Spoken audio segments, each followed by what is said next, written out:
Hello and welcome to the fourth episode of the Molehill podcast. My name is Casball, and we are back for another episode where we are unraveling the gaming industry. Today, we are talking about the rise and fall of Blizzard Entertainment in the main section of this podcast. But before we do that, we have actually a lot of other things we have to talk about, right? And so first things first, I'm sick for everyone who is listening to this podcast. So if you're like, why does he sound so weird? Why is he sometimes losing the talking point? I'm still sick. I'm pumped full with medicine so that I can actually do this. I didn't want to postpone it. So we will make this happen. I'm also recording this live this time on Trovo because we swapped a little bit around my schedule for today. So if you're watching this on YouTube and you're like, that's weird, he didn't stream this on YouTube this time. No, I didn't stream it this time. It's on Trovo and I'm recording it for YouTube right now. Of course, I'm recording it for the podcast sections. By the way, if you want to listen to this podcast without any advertisement, you can support me on patreon.com/chaosmall. We have multiple Patreon tiers there. One which gives you ad-free content. Then we have a Patreon tier which gives you early access to the Molds Hall of Fame, where I'm talking about video games, I believe, who had a very strong impact in my life. The first episode will be soon available for non-Patreons, because Patreon users are getting early access like 2 weeks before that to the video, and those 2 weeks are now slowly over. So this whole video will come up on YouTube and all the other podcasts like Apple Podcasts, Spotify, and all that in just a few days. And we're talking about Metal Gear Solid, the very first one, if you're curious. And then we have a third tier, which is also giving you access to the the Watchtower. And that is giving you the ability to basically influence my shows now and then. I will start some polls. I will start some questions like, hey, do you want to talk about this and that? Or what is the next game I should talk about? And so on and so forth. So it gives you more access to what I'm actually doing in my content, right? So again, if you want to check it out, it's patreon.com/chaosball, and you will also find, of course, a link in the video description. Yep. Now, it was weekend. I hope you all had a fantastic weekend. I know it's Tuesday already. It's Tuesday already for a lot of people, but again, I didn't do anything yesterday because I was sick.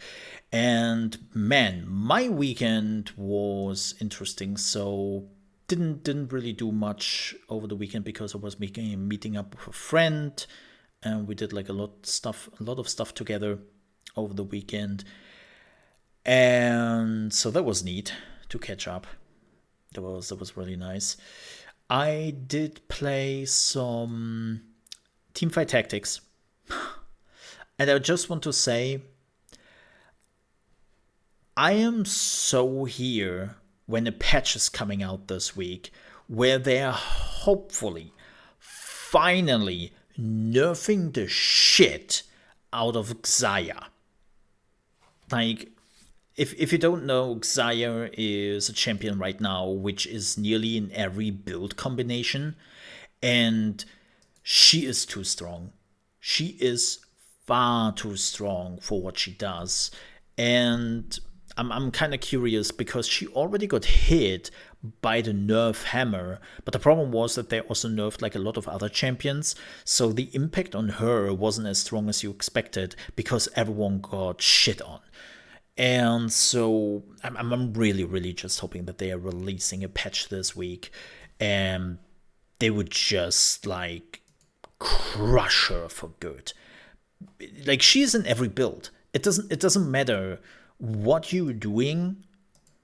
You basically put a Xayah in there for good measure.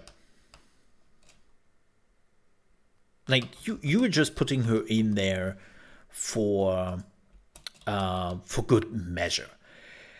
And it is so infuriating because, like, as I said, you don't need her for anything else.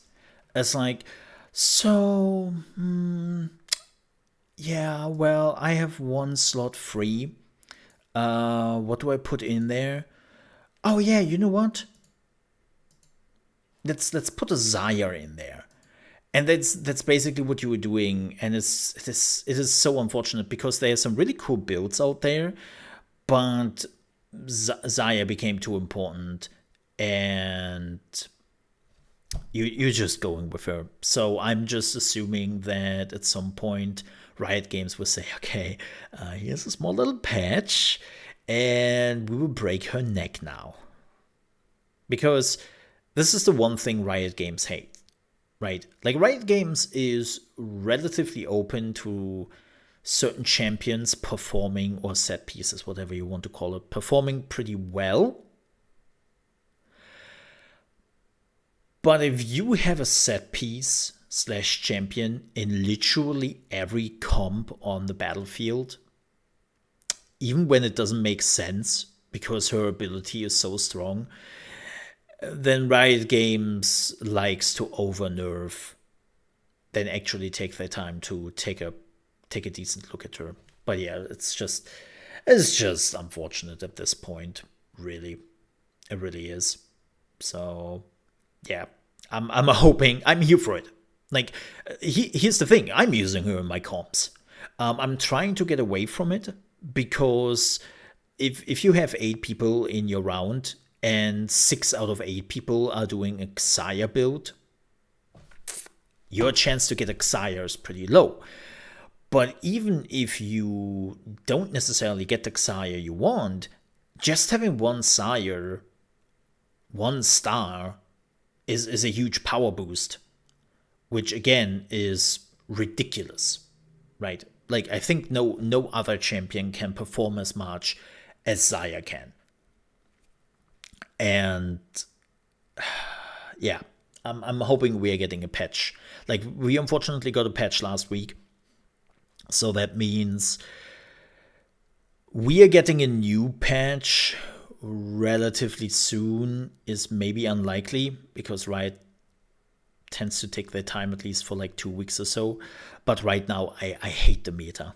The meta is boring, and I try to go off meta. By the way, if you would see my TFT games, it's let me show you this for all the people who are watching and who are watching on YouTube. Let me show you my games over the weekend and how I try to break away from the meta. I know for everyone who is listening to the podcast, I will give you the audible information. Don't you worry about that. But let me show you this super quickly. I try to break away from it, and it's ridiculous. This has been my weekend games. So 3rd place was the last thing where I actually tried to break away from her, and this was a shit comp. I was not even sure what I was running here. Here's Xayah, 6th place. 7th place, Xayah, also tried to break away from it. 7th place here, 7th place, 7th place, 7th place, 8th place. And it's like, this is where I try to completely break away from her. And by the way, 2nd place, 1st place, 3rd place, 2nd place, 1st place, right? And it's always like, yeah, Xayah. Xayah dominating the bullshit. It's so unfortunate. Like, I'm here for it when they're nerfing her to the ground. Just saying. I'm so here for it. I want that to end. So yeah, now you know. Now you know. What else did I do over the weekend?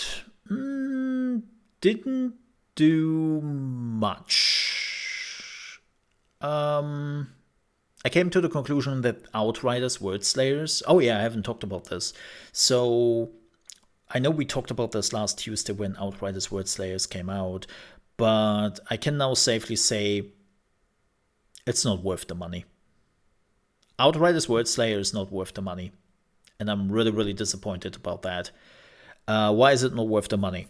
The campaign is about 4 hours long, and the end game they implemented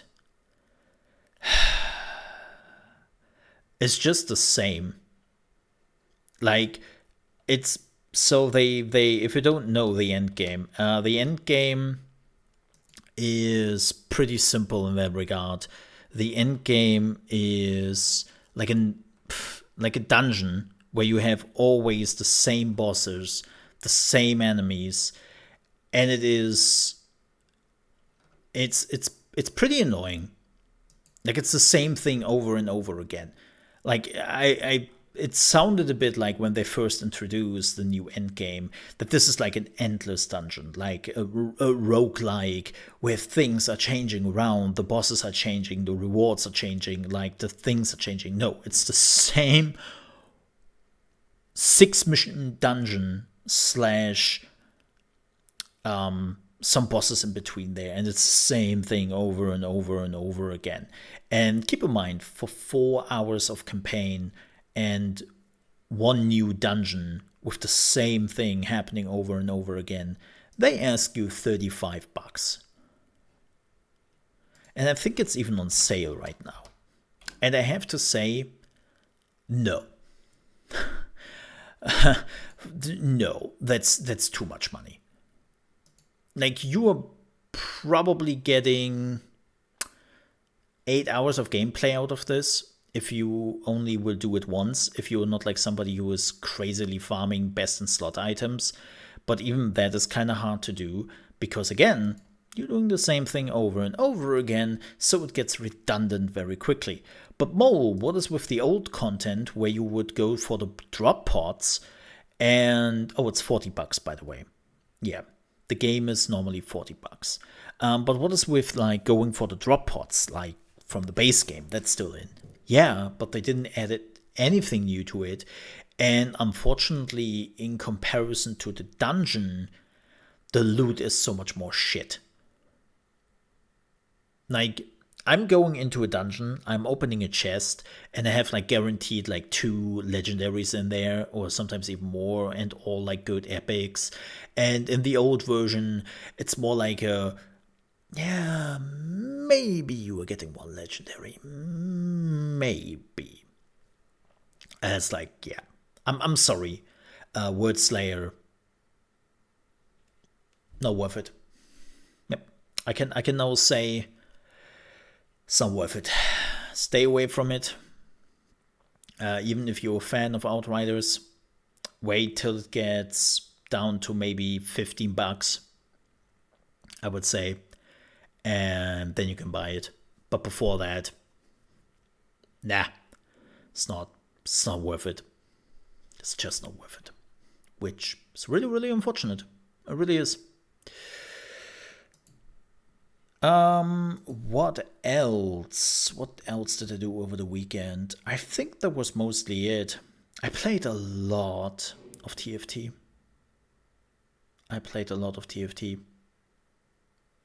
By the way, if you were hearing some background noises at some point, somebody is like renovating above me. I cannot really do anything. They started yesterday, and I hope it's not too distracting.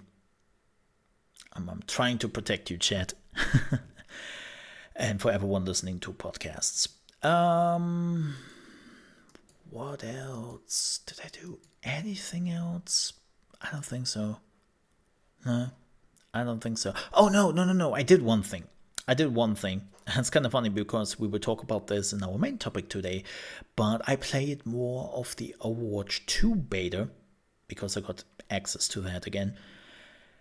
And man, I know this time the good news is Overwatch 2 will be free to play. So my level of complaining is pretty low, right? When something is going free to play and the only thing they will have is literally skins, and they will also remove the loot boxes from the game, I can say they made some good improvement in that. And from a pure financial aspect, I cannot really complain about it. But I still have this question in my head, which is, why is there two? Like, serious question. Why is there a freaking 2 in Overwatch? Like, I don't... Let me drink something very quickly.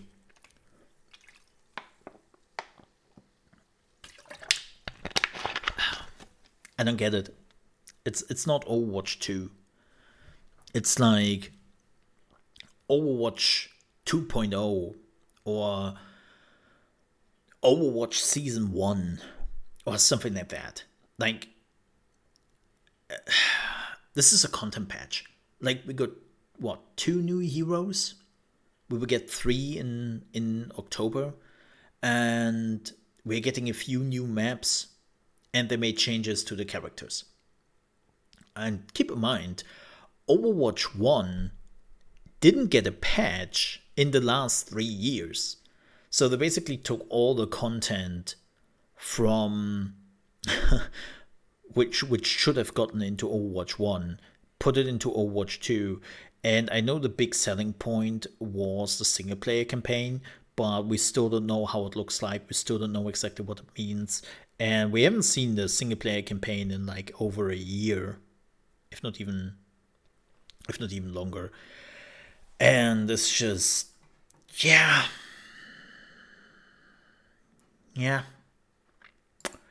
I don't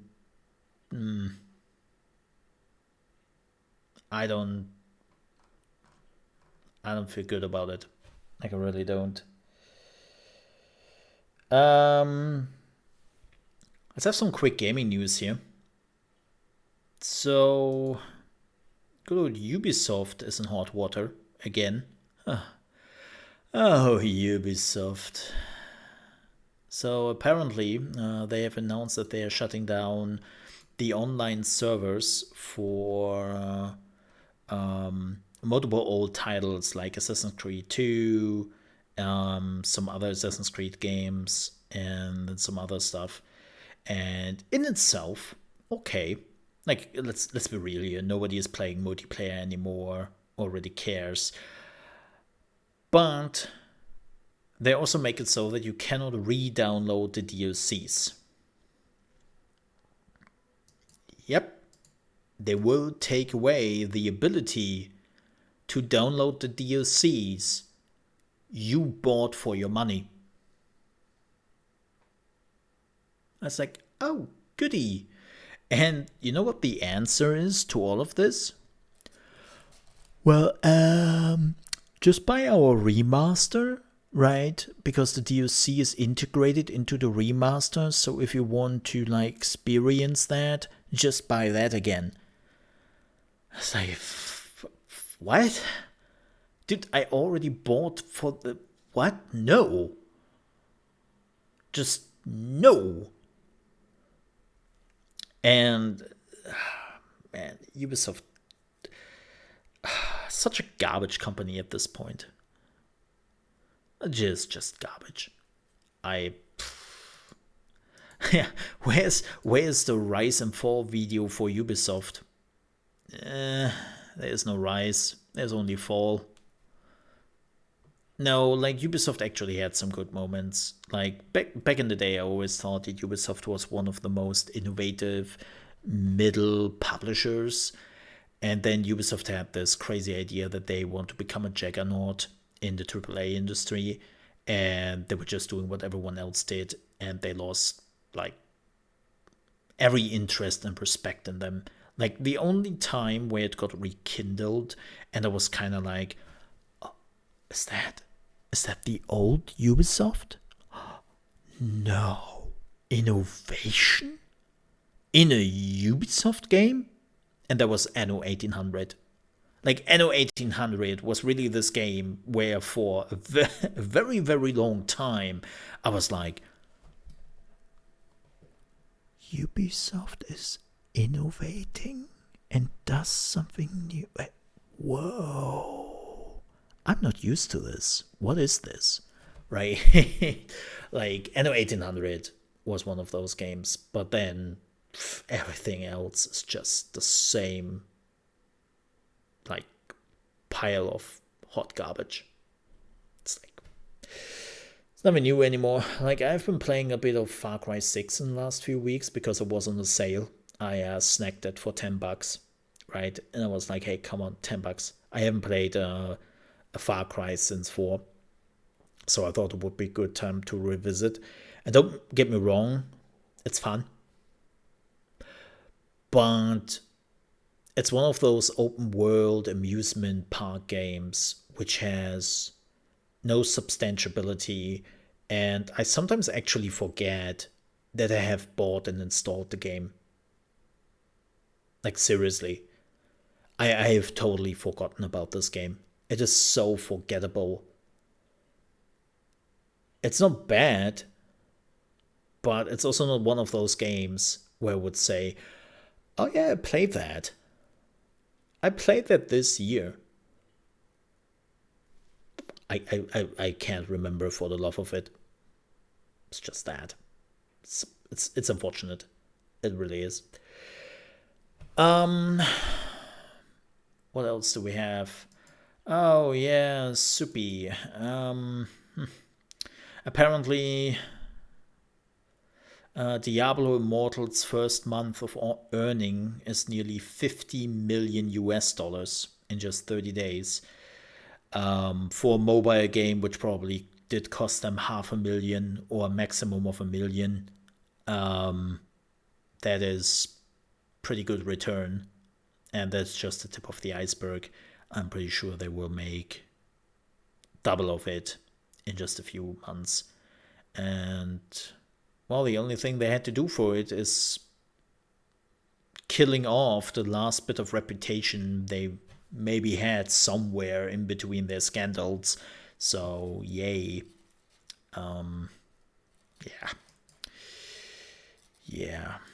Speaking of money making, and this time talking about a good game, Monster Hunter Rise Sunbreak has already shipped over 2 million units in the first week. Yep. That's pretty good. Doing pretty well for the game. As you know, Monster Hunter is always a game you can count on to bring in the money,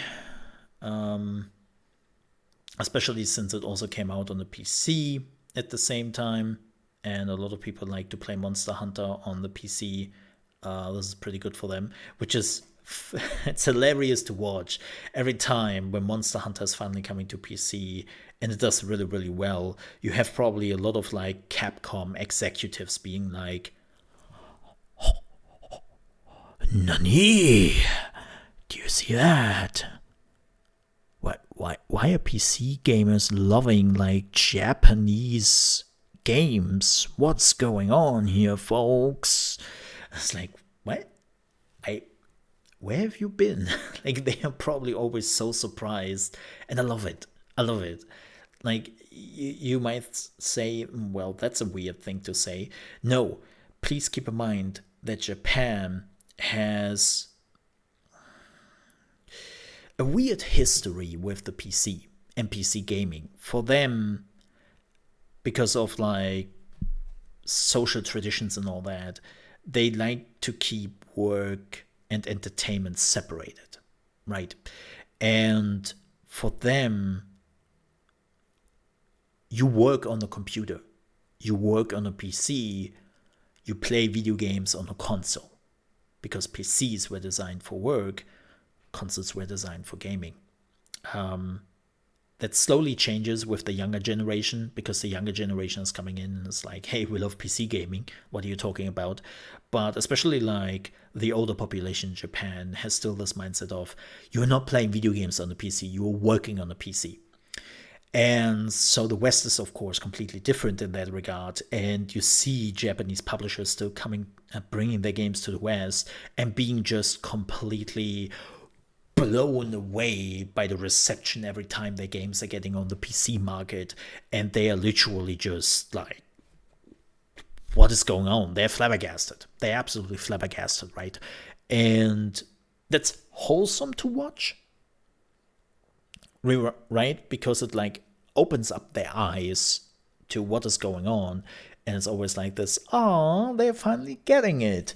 But then it's also kind of frightening, because that means there's still a huge part of the industry which is like kind of holding back when it comes to the PC, because they are still seeing it as something alien and something they not fully understand. And it's just unfortunate, and I hope it changes. It's like, yeah. So glad for them that Monster Hunter Rise Sunbreak has been doing already so well. All right. But I think that's what we have when it comes to gaming news. There is a thing I want to talk about. There's a thing I want to talk about before we are moving on to the main topic for today. And this has nothing to do with gaming. As I said in this podcast, I'm not just always covering gaming. I'm also covering other things. And in this case, there was the Anime Expo happening this weekend. Yes, I'm a weeb. Well, I'm a picky weeb. I'm a picky weeb. So what does it mean? That means when I'm choosing to watch an anime, like, that anime has to be good. I'm not somebody who is binge watching all the new anime seasons when we are getting like the summer season, the spring season, and all that, right? Like, if you don't know, animes are being basically all released in Japan in a 3-month cycle. So they always have the season of like winter season, spring season, summer season. We are getting like a bunch of animes in that season part, and then we have to wait till the next season comes up, and then there are new animes coming out. But I'm somebody who is very picky.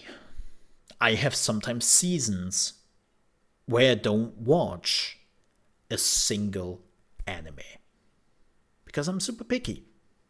I'm super, super picky. So, Anime Expo was this weekend, and it's one of the things you really quickly realize that it's kind of doom and gloom, because it's all Sony. If you didn't know, Sony has managed to become a monopoly when it comes to anime streaming. Like, back in the day, we had like 4 to 5 different anime streaming platforms here in the West. It wasn't too big, right? We had Aniplex, we had Crunchyroll, we had Anime on Demand, and we had what's the name? I always forget their name. There was another one, and Sony bought all of them. They are all one thing now. The last thing they bought was Crunchyroll. That was the last thing they bought. And it's now just one thing. Sony is now solely owning anime live streaming here in the West. Well, besides of Netflix and Amazon Prime, because they are their own respective thing. But it's really like, oh, great. So when you were going to an Anime Expo, they could actually just rename it to Sony Expo. And so Sony Anime Expo, and it would be right on the money for it.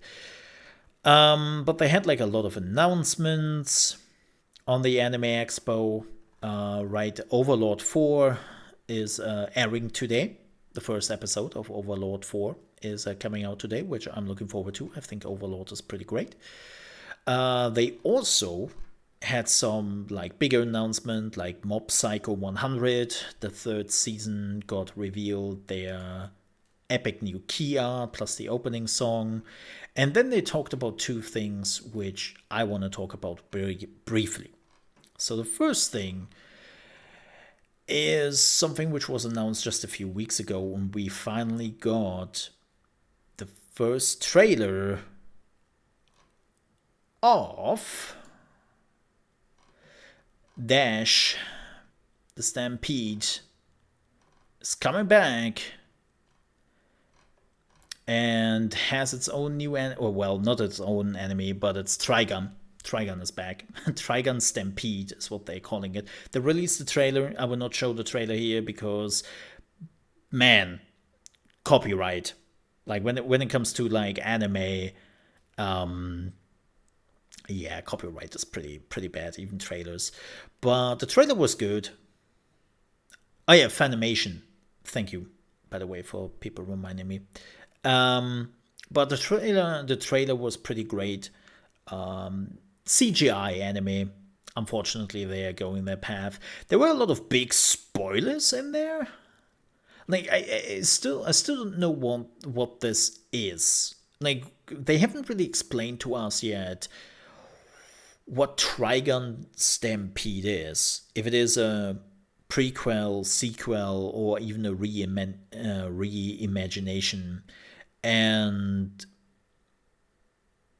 because they are a lot of like big spoilers in there, which are only shown later on in the original anime, but they are also only showing things which were also in the first anime, or to a certain degree, right? So we don't really know what it is yet. Again, I think it looked good. Again, it's CGI anime. I know that some people are getting really, really pissed about this. They're like, CGI anime. This is shit. I hate it. I was like, yeah, but please don't forget. Please. Drawing an anime instead is so much more expensive. And because of that, we actually had quite a bit of animes who died, who could just cancel because animation became so expensive that they couldn't like stomach it anymore. Like actually I think Trigun was one of those animes where it was clear it wasn't really done, but they just stopped after the season because it became a classic, but unfortunately I think it never sold the units it had to sell and it was too expensive.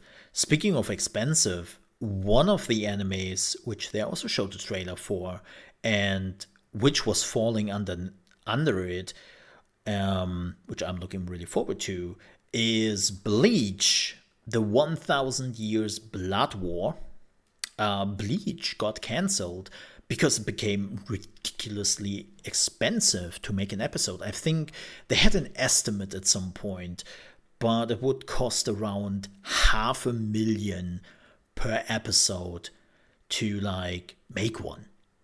And that was so freaking expensive that Bleach couldn't keep up with that anymore.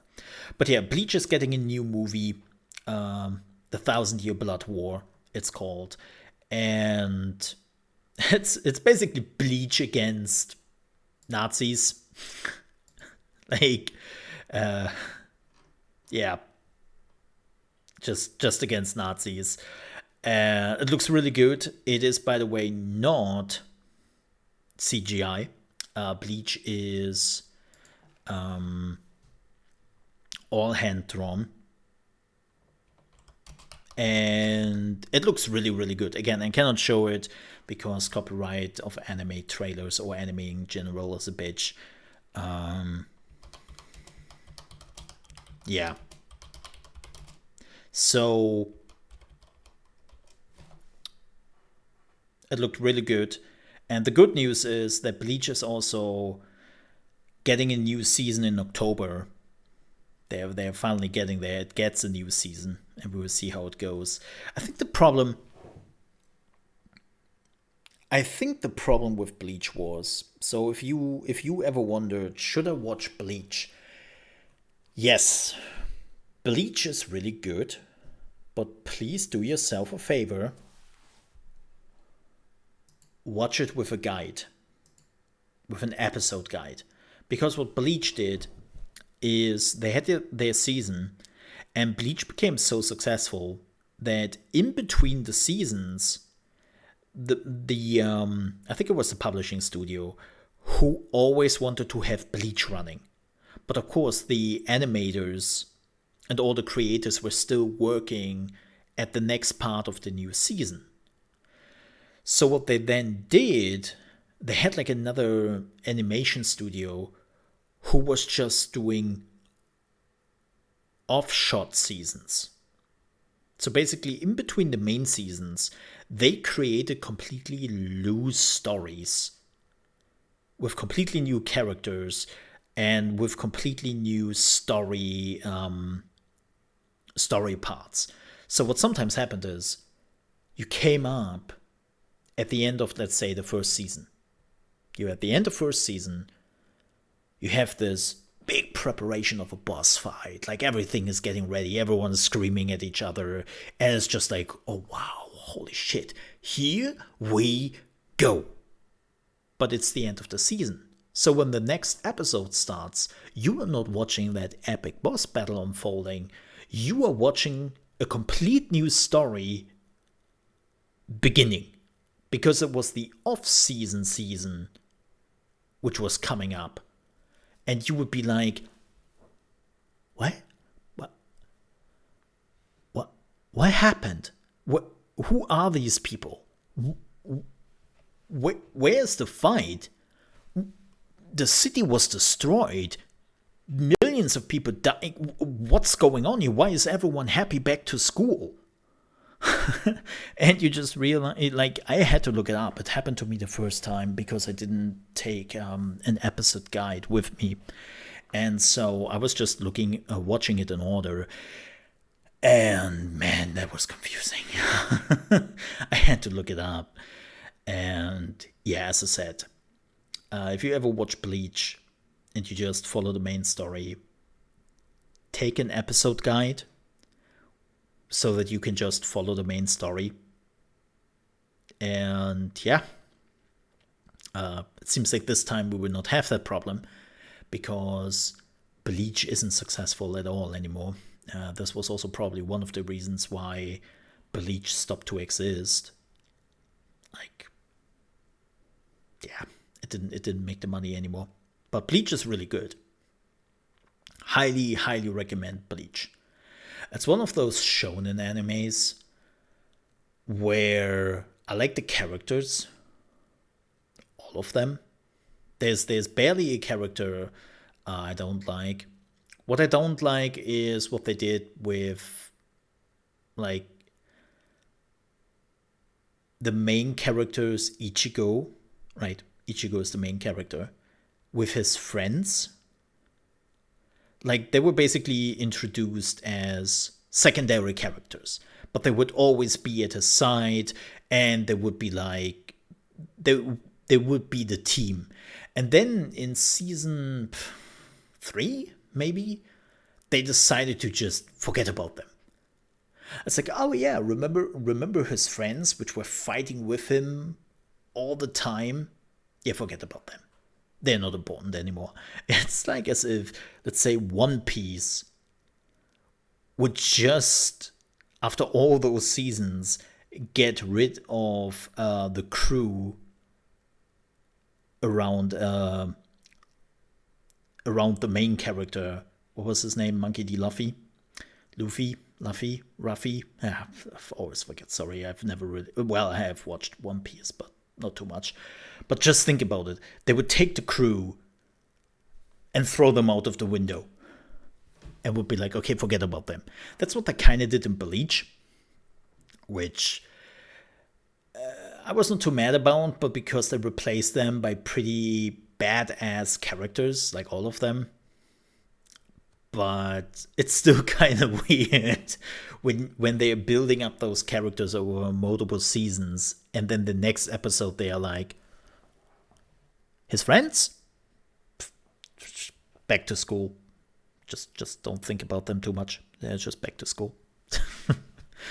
But yeah, so Bleach is getting a new season. I would definitely watch the movie, and I'm happy about that. I'm really happy about that. Yeah. Should be good. All right. But with that said, it is time to jump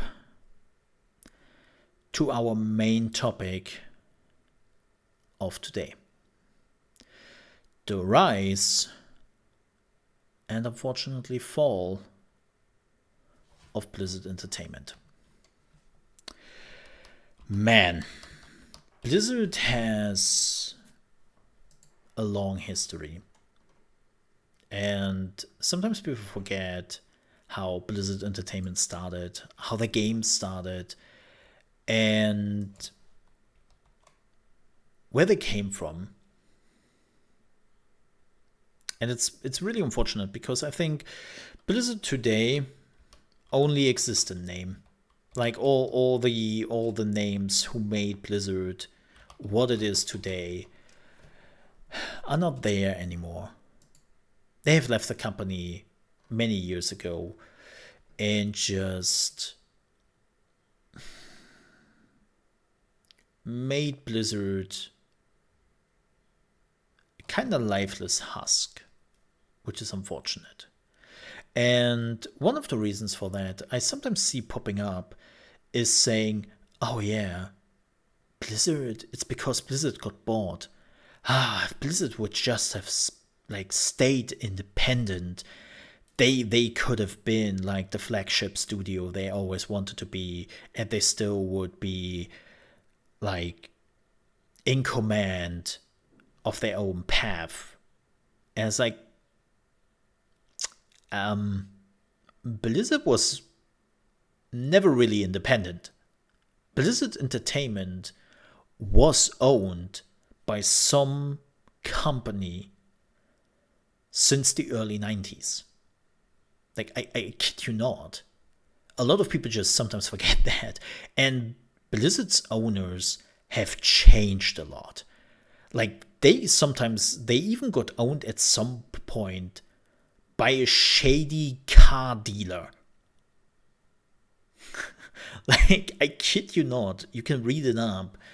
But at the late 90s, basically their investment company sold their gaming division to another investment company who was mostly making money from car dealerships and whatnot. But then they got in a big lawsuit and all that, and yeah, it was just crazy. It was just crazy. Like, Blizzard always had some very shady owners over the decades. And they started out, not as Blizzard Entertainment, by the way, they started out as Silicon and Synapses. They were called that for 2 years. Then they rebranded to Chaos Studios. And then they got bought by somebody new, by an investment company, by Davidson and Associates, for, by the way, just $12 million today. In today's economy, it would be 12 million. That's how cheap Blizzard was. And the problem was at this point that Chaos company got into conflict with another Florida company called Chaos Technologies. And they were like, well, you better pay us money. Then they decided they wanted to be called Ogre Studios. Yes, Blizzard wanted to be called Ogre Studios. But however, Davidson and Associates, who owns Blizzard, didn't like the name, and they were like, hey, come, take another name, please. So they were looking for another name which didn't get them into trouble, and they settled for Blizzard. Yeah, Blizzard Entertainment. And then they finally released their very first game, Warcraft, Orcs and Humans, which was an RTS. It was highly successful. Like, it was definitely the breakthrough game Blizzard needed, because Blizzard made a lot of games before that. They made RPM Racing, The Lost Vikings, Rock and Roll Racing, The Death and Return of Superman, Blackthorn. As like they had Justice League Task Force and all that. And their first real game was Warcraft, Orcs and Humans, which made them getting recognized. And it was this, I still remember how this was basically a fight back in the day where it was you played Command & Conquer or you played Warcraft. Like you were in one of those two camps, right?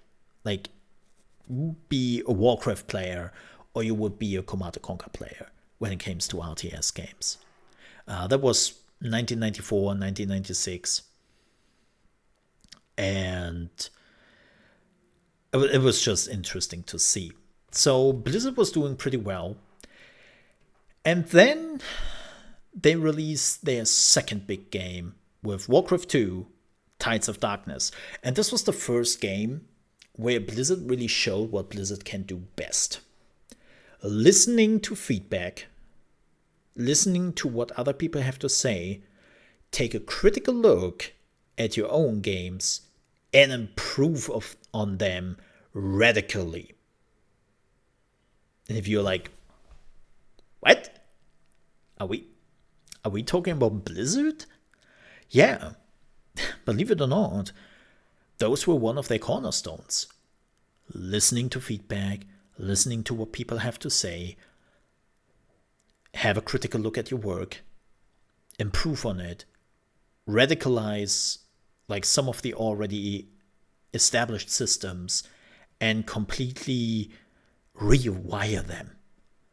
And Warcraft 2, Tides of Darkness was really good. Graphics looked so much better.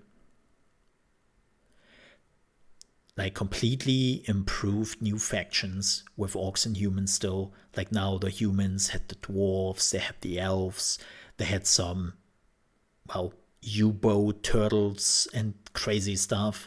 The orcs got the trolls, they got the undead. I know a little bit of foreshadowing to Warcraft 3. Like they had so many crazy stuff where you really thought, whoa. And they just did this in a year. Now keep in mind, Warcraft 1 came out in November 1994, and Warcraft 2 came out in December 1995. So just 1 year, Blizzard completely repurposed Warcraft 1. And it didn't even felt like Warcraft 1. Like it was a very radicalizing improvement in comparison to the previous Warcraft game. But then something else happened, and I think this was the first time where Blizzard felt a little bit of betrayal? Anxiety?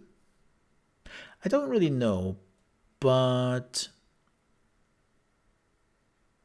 the company who owned Blizzard at the time, right? Like, I always forget their name. Something Associates. Davidson and Associates, there's the name. I always forget their name. I don't think they exist anymore. But Davidson and Associates bought a new company. They wanted to expand their gaming portfolio, and they bought a new company. And they introduced a new company to the family, and that company was called Blizzard North. This is something people don't know or forget about. Blizzard North was not a Blizzard company in itself. They were not an offshoot. It was not like some people were split up from Blizzard, creating a new studio. No, it was like a random company who was working on their first game. And the company owning Blizzard at that point saw the game and was just like, shit, we need this. So they were buying the studio, rebranding them to Blizzard North, and introducing them as a part of the Blizzard family. And I think that was the point where Blizzard felt the first time the feeling of competition against those people. Because as we will find out from developers later on working on both studios, Blizzard and Blizzard North never fully saw eye to eye. They always saw themselves as competition, and there was always this internal fight about like who can deliver the next big deal. right? However, with that said, in January 1997, Diablo came out, and it was a huge success. Yep. It was a huge success. It was groundbreaking, especially for action RPGs. Like, yeah. And then Blizzard released The Lost Vikings 2, which, yeah, okay. But then they also revealed their newest game.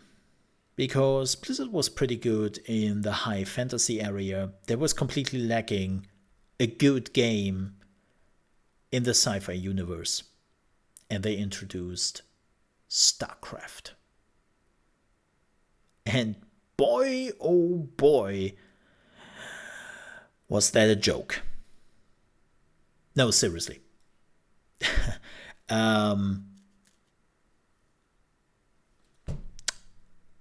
StarCraft was first showed to the press and to testers, and there was an inside joke going around, like an urban myth, that if you would enter a specific cheat code into StarCraft, it would reverse back to Warcraft 2. Like, I kid you not. There was literally the joke which was going around with the press in particular, which was like, hey, if you're entering this cheat code, it will become Warcraft 2, because it looked like Warcraft 2, it played like Warcraft 2, and the two factions were just like orcs and humans. And as I said, Blizzard back in the day was really good at listening to feedback, taking that feedback, incorporating it into the game, taking a critical look at your own work, and completely reworking what they previously thought was right. And they did. They added a new faction with the Protoss. They changed the look completely. They completely changed the units. Like, they redesigned the game in just like 9 months or so. It was a monumental work back in the day, and then they re-showed the game, and people were just like, "Whoa! Did they just play like the best RTS in existence?" Like, it was such a change of tone when they repurposed it, well, I don't want to say rebooted it, but they added and changed a lot. And then the game released, and again, it was just such a huge success. It was such a huge success, especially in South Korea. In South Korea, it got so crazy that they had multiple TV stations who would just showcase StarCraft matches 24/7.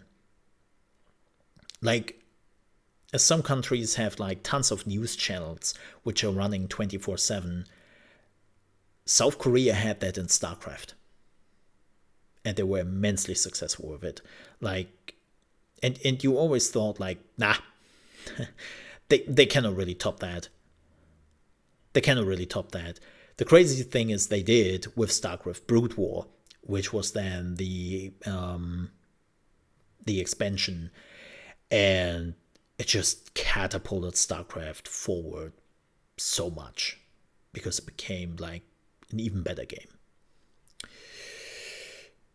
Well, at that point, nobody really knew that fans would have to wait over 10 years till they finally get another StarCraft game. But that later, because the next game, which would come 2 years later, yes, Blizzard actually released a lot of games in the early years. But in 2000, Blizzard North released another blockbuster hit, Diablo 2. And then a year later, they would release Diablo 2, Lord of Destruction. And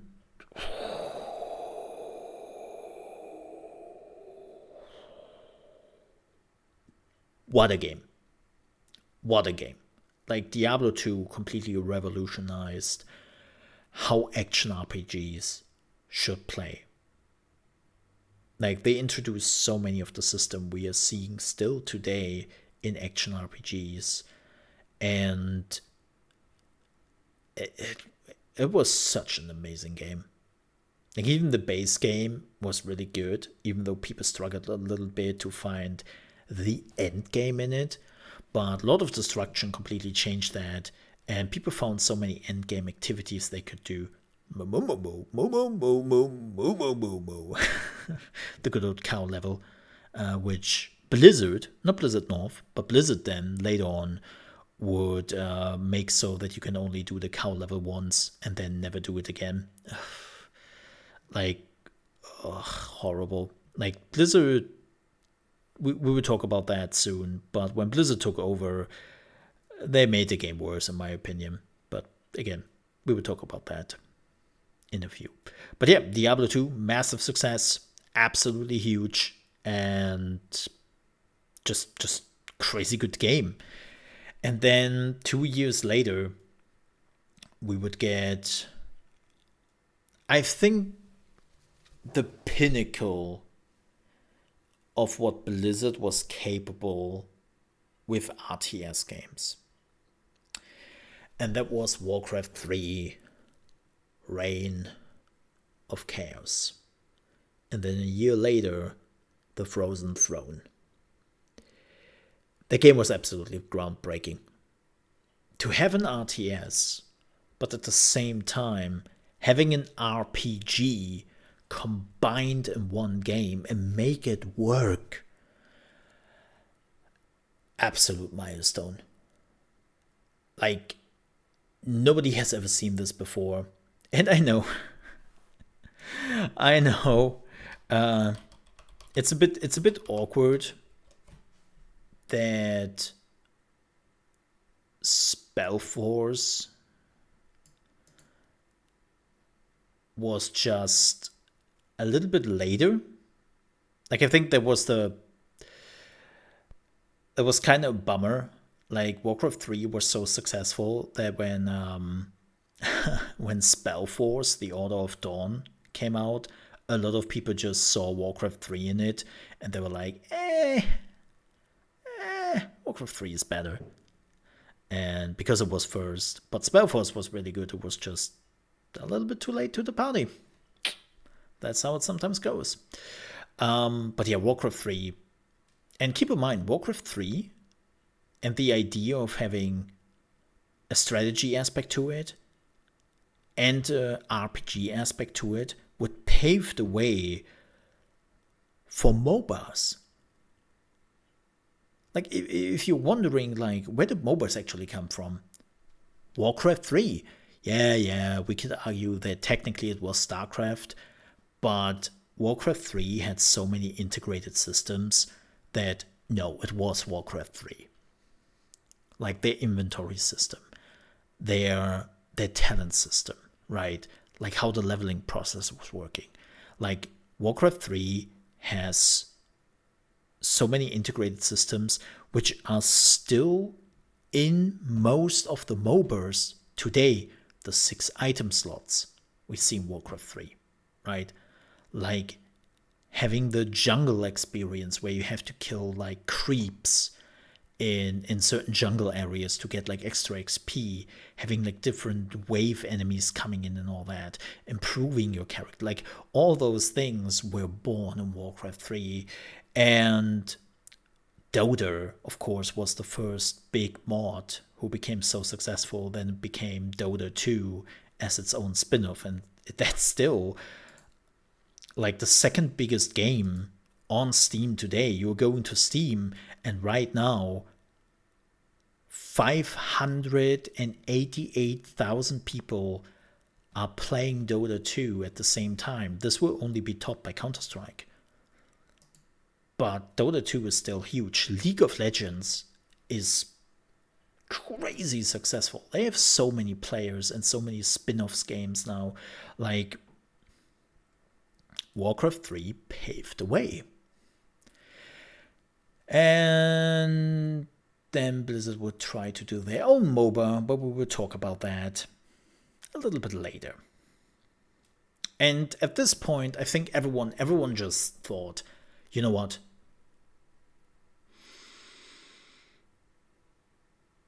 They cannot top this. It's impossible. They have reached the pinnacle of fame, money, and games they can do. And then 2004, well, 2005 in Europe, to be more precise, the 11th of February in 2005 in Europe. I know that because that's when I created my account. And where I also skipped school a little bit, which I got punished for with instant karma because World of Warcraft came out. And I was going to basically like our version of Best Buy here to buy World of Warcraft immediately and skipping school because I was a naughty mole. And I did go home, wanted to install the game, and 2 of the 4 discs were missing. Instant karma! Yay! That was fun. Had to go back, had to switch it around. Thankfully, they didn't really understand what I was giving back there, right? And then I got a new game. This time with 4 discs. I was checking like right on the property, and I was like, yeah, okay, 4 discs. But that was a little bit of a shock. Keep in mind, I could have just downloaded the game, but look, back in the day, you know. And then something crazy happened. Like World of Warcraft became so successful that it changed Blizzard entirely. It changed Blizzard entirely because the game came out in 2004, 2005, and we wouldn't see a new Blizzard game for the next 5 to 6 years. Think about that. There wouldn't be a single Blizzard game. Like, they had Blizzard games in work, they all get cancelled. And there was also the time where something else happened. Something really bad. World of Warcraft was so successful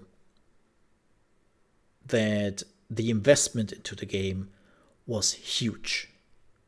It was life-threatening for the company. So Blizzard had a plan B, that if World of Warcraft would fail, it would become a failure, so that Blizzard doesn't go under, Diablo 3 would be released in just a few months because it was already done.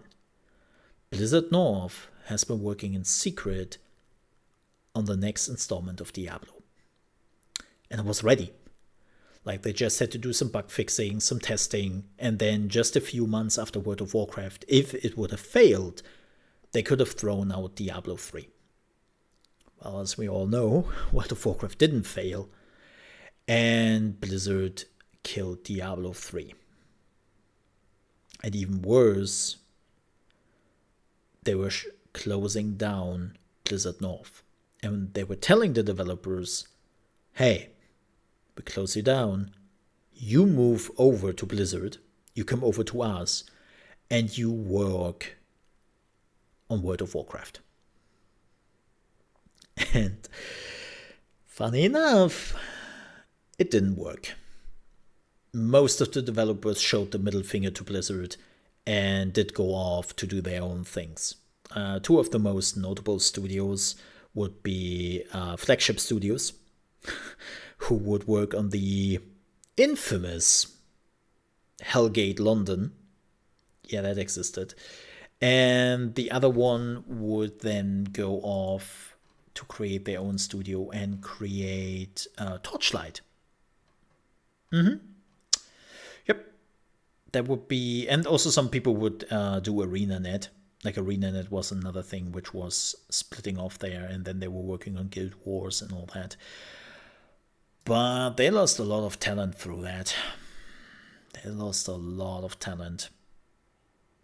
But however, the next few years, Blizzard would just work on World of Warcraft. World of Warcraft, World of Warcraft, World of Warcraft. And then, I think it was in 2008, 2009, where Blizzard finally announced a new game, and it was StarCraft 2. And they didn't just announce StarCraft 2. No. They announced StarCraft 2 Wings of Liberty. Because they announced the game in South Korea, and I still remember that. They live streamed it, of course. Not that I was in South Korea, but they live streamed it. And it was a whole stadium just filled with StarCraft fans. They showed the trailer. The stadium was exploding. People were going crazy. Like, I also remember that the developers were basically kneeling in front of the crowd because the crowd was massive StarCraft fans and they couldn't believe that they're finally getting a StarCraft 2. And then I think this was the first time where you saw a slight crack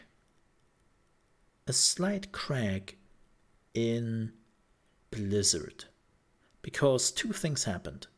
First, they announced that StarCraft 2 Wings of Liberty, StarCraft 2 will be split up in 3 games: Wings of Liberty, Heart of the Swarm, Legacy of the Void.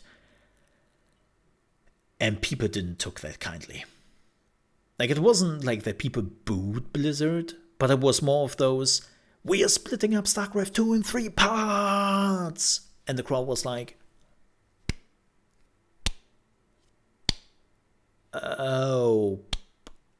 okay, that's not good, I guess. And then they show gameplay, and the crowd didn't took it too lightly. Unfortunately, this was already the new Blizzard, so crowd reaction didn't matter to them. What people had to say about StarCraft 2 didn't matter to them. They listened only to the good critics, right? Like people who were prizing the game, and they never really addressed like any of the concerns. And so in July 2010, StarCraft 2 released and was so successful. Yeah, it became so successful, and a lot of people just reverted back to StarCraft Brood War. Like, as crazy as it sounds, it never became as successful as Blizzard wanted it to be. Then a year later, they announced that Diablo would return with Diablo 3, this time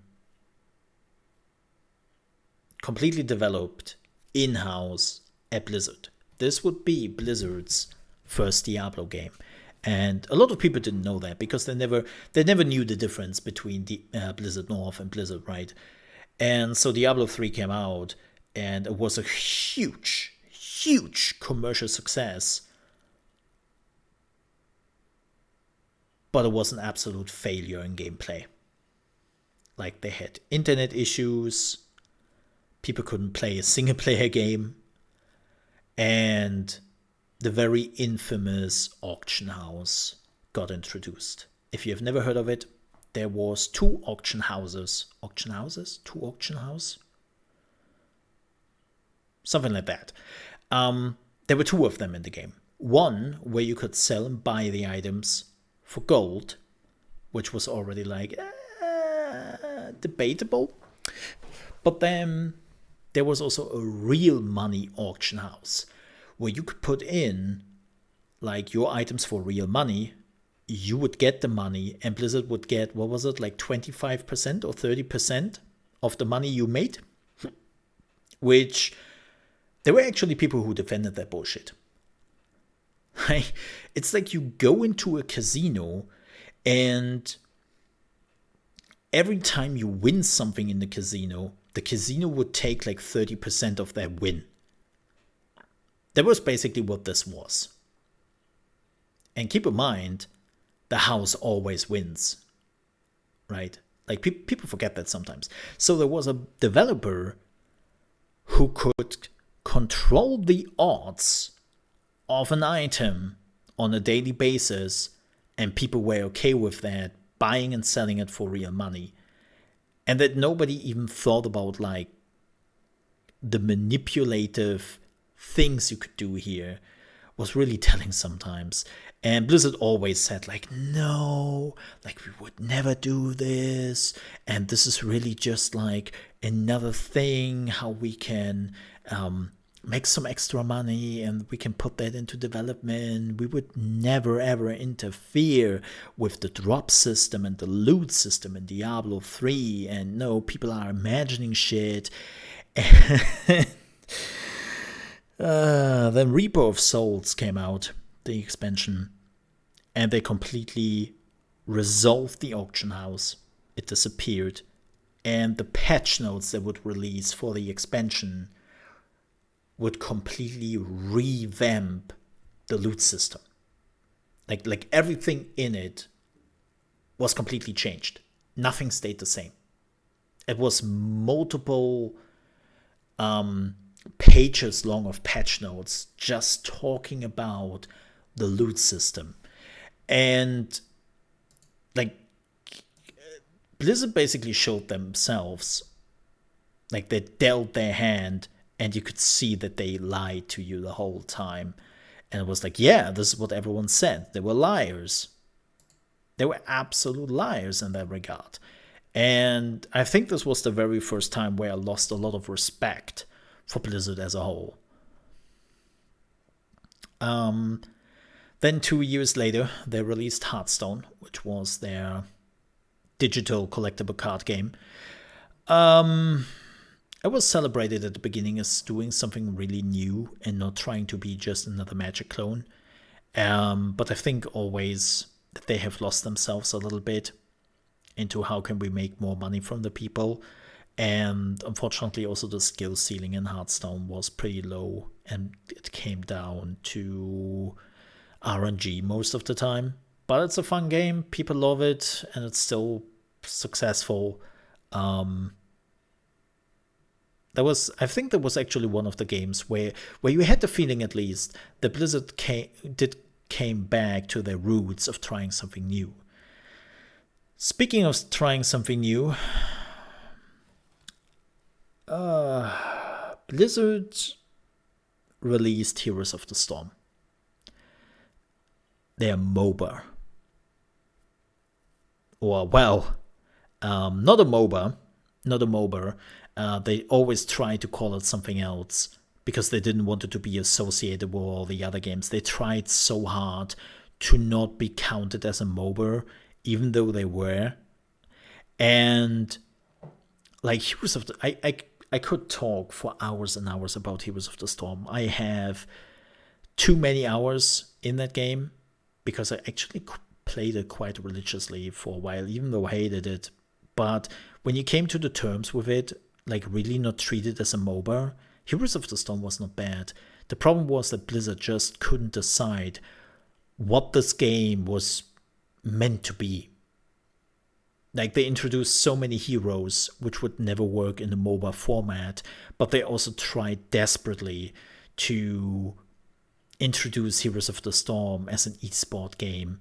And they were just clashing basically with those two teams, where they were the serious esport gamers, and then they were just the fun little let's have a mobile game gamers, and they were clashing all the time. It never, like, the game is now dead in the water. It doesn't get any heroes anymore, no maps, nothing. Like, it's just dead in the water, which is really unfortunate because, as I said, Heroes of the Storm was actually a pretty fun game. That's like a lot of ideas that should have just steered it more into the direction of being fun, right? Instead of trying to be serious. Which is funny that I'm mentioning this because the next game and the last game of Blizzard 6 years ago was Overwatch. Overwatch had the same problem. Overwatch started at this, let's do a first-person shooter, But let's not try to be Counter-Strike. Let's not try to be Call of Duty. Let's not try to be Unreal Tournament. Let's try to be our own thing. Let's be fun. Let's have crazy cool characters, which sometimes don't work, but are still like kind of hilarious, and they are fun to play. And that was working for the first 2 years. I would say the first 1 or 2 years of Overwatch, it worked actually pretty well. And then Blizzard again that fell into this trap of esports.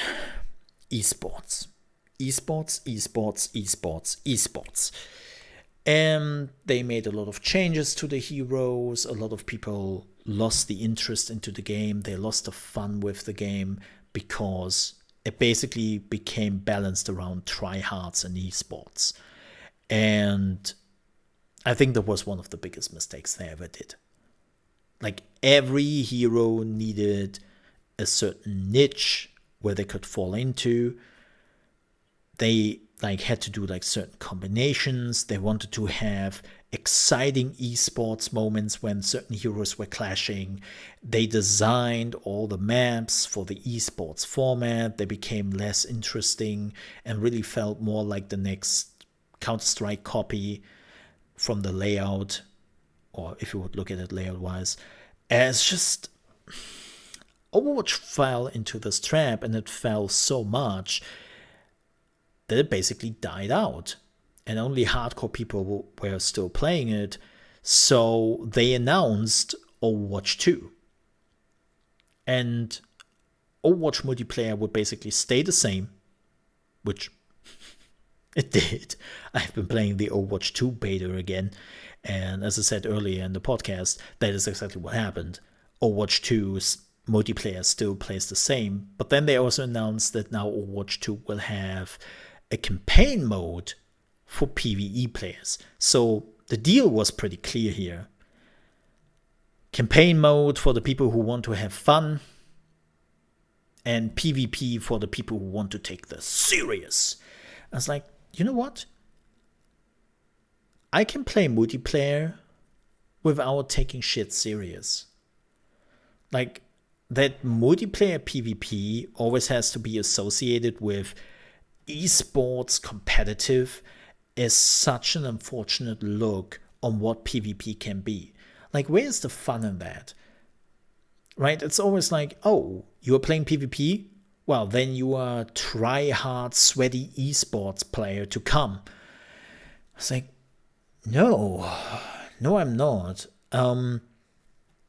I noticed that when I actually played some Teamfight Tactics over the weekend. I'm playing in normal mode because I just want to have some fun with some weird combinations. And a lot of people are doing the same thing, right? They're just trying out things. They just want to do some goofy comps, and they're okay with that. But I had this one round where literally 4 players were like tryhards. You could see that by them jumping through the other players and what they are building every round. Like, they were also shit talking. Like, you could see that they just would go with meta builds, and it was this, wow, this kind of sucks. Like, don't get me wrong, I'm playing PvP to win in the end, right? But it doesn't have to be try hard like Europe/USA or the world looks for the next esports star. It doesn't have to be that competitive. And I think this is sometimes what Blizzard is missing out on. Like, there's always this, how about we are putting this into esports? How about we are making this successful in esports? And it's like, that's unfortunate. I think Blizzard has lost a lot of ideas because of that. And then, of course, this was just the games. Diablo 4 is coming back. We will see how that goes. And Diablo Immortal just got released, even though it wasn't really developed by Blizzard. As far as we know, most of it came from NetEase. But of course, the biggest problems was that Blizzard had a lot of scandals.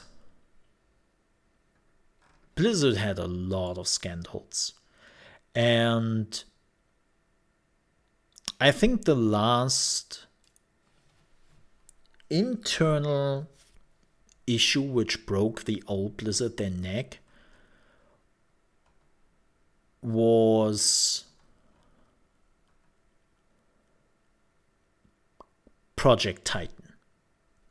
So if you don't know, Blizzard was working internally on a new MMO, which was codenamed Titan. And the remnants of Titan would then become Overwatch at some point.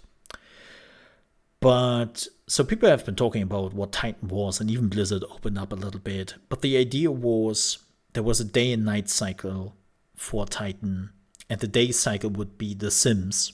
Like literally The Sims, you have your own like slice of life. You would be in a city, you would just do your Second Life, The Sims playstyle at day. But at night, you would become a superhero / villain. But the biggest problem they never figured out to do was to put those things together. Like, there were people who completely adored the slice of life part, and other people who completely loved the hero villain part. But people just stayed in their preferred areas. And so when the night came, people were just like, I don't want to play that, I'm out. Or when the day came, people who loved the night aspect with being a hero and a villain just became I don't want to play that, I'm out. And so they basically had two different games which just didn't click with each other, and then some usual issues here and there. But after 7 years of development, in 2014, they killed off the game, and then what became... Oh, sorry for that. Ooh, I'm so sorry for that. I hit my microphone there. They would become like Overwatch. And I think this was one of the moments which really broke a lot of people. Like when you were working 7 years on an MMO,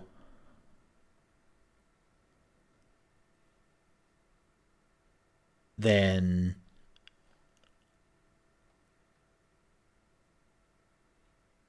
it just hurts, right?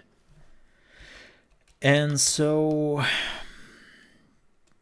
a lot of the people who worked at Blizzard just left the studio. Yeah. They just left the studio, and all the big names are not there anymore. And then of course, like the big like sexual harassment cases, unequal pay, retaliation, discrimination based on pregnancy, just happened. And like Blizzard was just falling apart.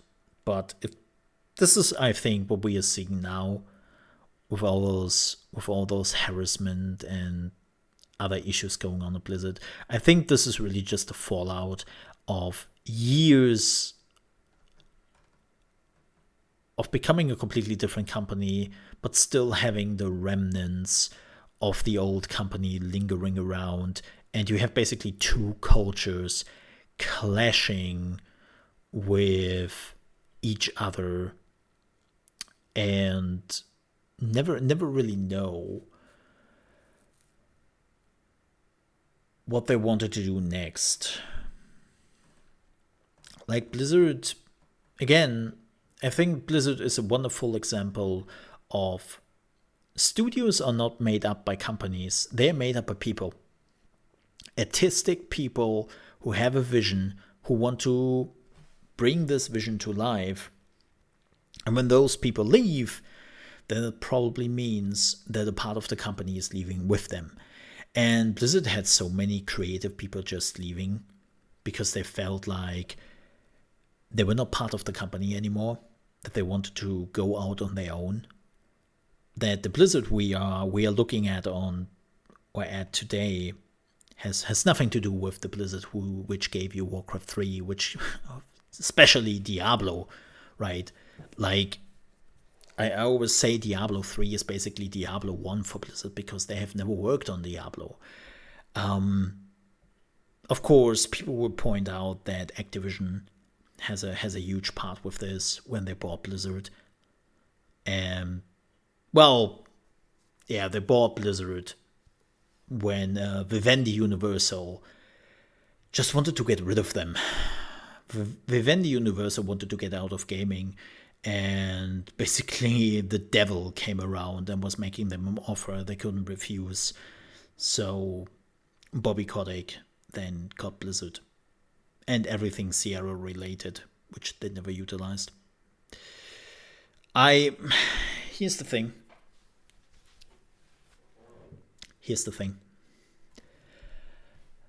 My hope for the future of Activision Blizzard at this point, and King, even though I don't care for King,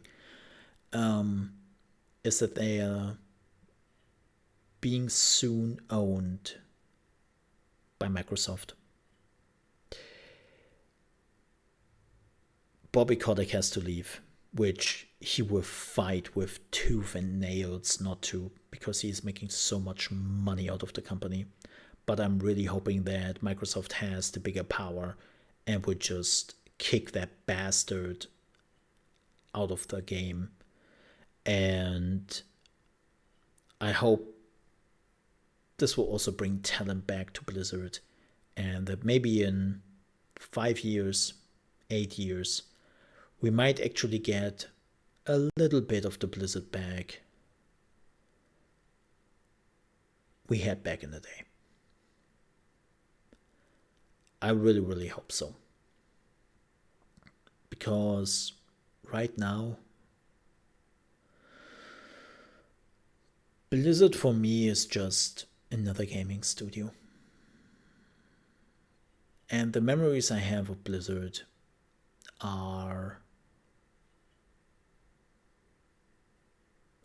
fleeting, and I know we will not get them back. And they had too many blunders. Like, even if I'm ignoring all the sexual harassment and stuff, Blizzard had a lot of blunders. Like, Diablo Immortal is the newest one, Warcraft 3 Reforged, right? Overwatch itself, Heroes of the Storm, Diablo 3. Like, if I really have to point out one game which they really nailed,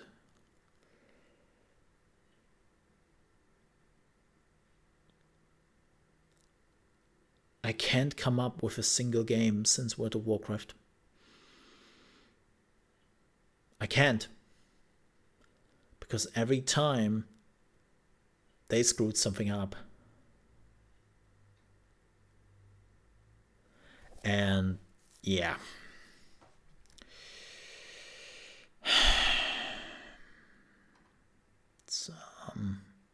It's unfortunate.